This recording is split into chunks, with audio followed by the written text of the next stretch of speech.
وعاشروهن بالمعروف وقال الله جل وعلا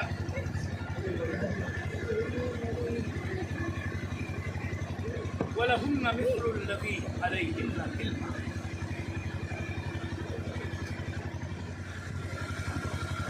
میرے دینی بھائیوں، یہ موقع ایسا نہیں ہے کہ کوئی لمبی گفتگو کی جائے. میں صرف ایک پیغام جو نکاح سے متعلق ہے اسی کو زیادہ اہمیت دے کے آپ کے سامنے رکھنا چاہتا ہوں. نکاح کی عظمت کے لیے کافی یہی ہے کہ یہ صرف ہمارے دین اسلام میں عصمت و آبرو کی حفاظت، پاک دامنی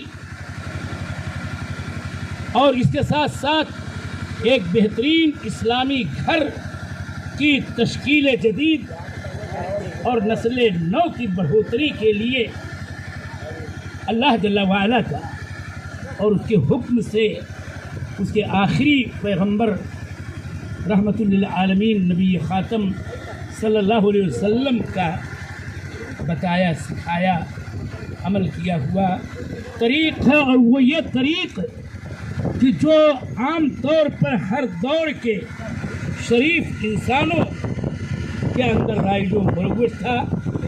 میں نے کہا میں بخاری کی روایت کا وہ حصہ پڑھتا سناتا، لیکن موقع نہیں ہے کہ نکاح کے تو جاہلیت کے بہت سارے اقسام تھے، لیکن ایک نکاح تھا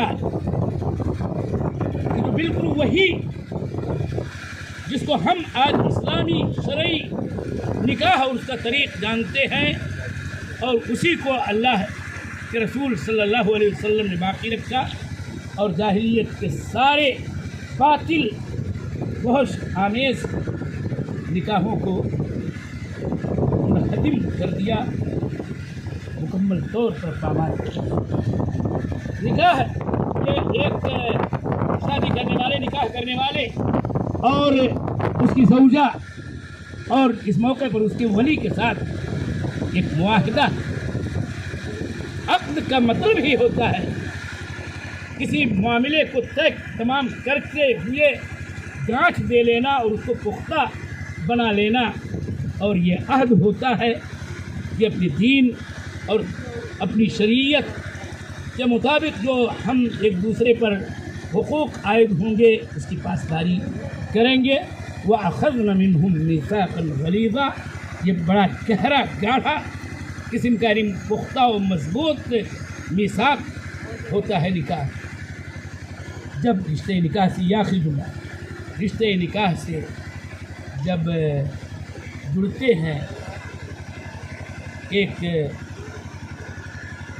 جوان یا جو بھی شادی کرنے والا ہو اور ایک خاتون، تو دونوں زوجین کہلاتے ہیں. شوہر اور اس کی بیوی دونوں کے ایک دوسرے پر حقوق عائد ہوتے ہیں، اور ان حقوق کی ادائیگی ہونی چاہیے اور اس کی پاسداری ہونی چاہیے. تو اس کا نتیجہ یہ ہوتا ہے کہ ازدواجی زندگی پرسکون بھی ہوتی ہے اور مودت اور رحمت آپسی مہربانی سے لبریز بھی ہوتی ہے، اور ہر طرح کا خیر اور ہر برکت ایسوں کو حاصل ہوتی ہے.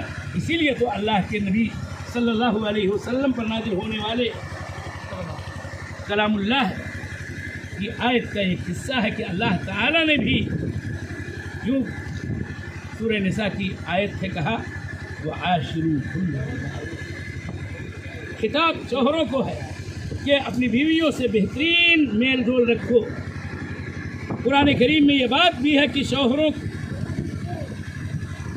پر ان بیویوں کے حقوق ہیں جیسے کہ بیویوں پر شوہروں کے حقوق ہوتے ہیں. دونوں کی ذمہ داری ہے کہ وہ ادا کریں، اور اچھا شوہر سماج اور معاشرے میں وہی ہوتا ہے جو اپنی بیوی کے لیے بہترین ہو. ویوہار کرنے میں، سلوک کرنے میں اس کو ہر طرح کی راحت اور طمانینت اور رحمت و مودت سے سرشار کرنے کے لیے جو جتنا ہی بڑھیا ہو وہی سب سے بڑھیا. یہی حدیث کا خلاصہ ہے. میں دعا کے ساتھ ختم کر رہا ہوں کہ میرے مولا تو اس نکاح کو بابرکت بنا اور اس نئے جوڑے کو ہر خوشی عطا کر. آمین. صلی اللہ علیہ وسلم.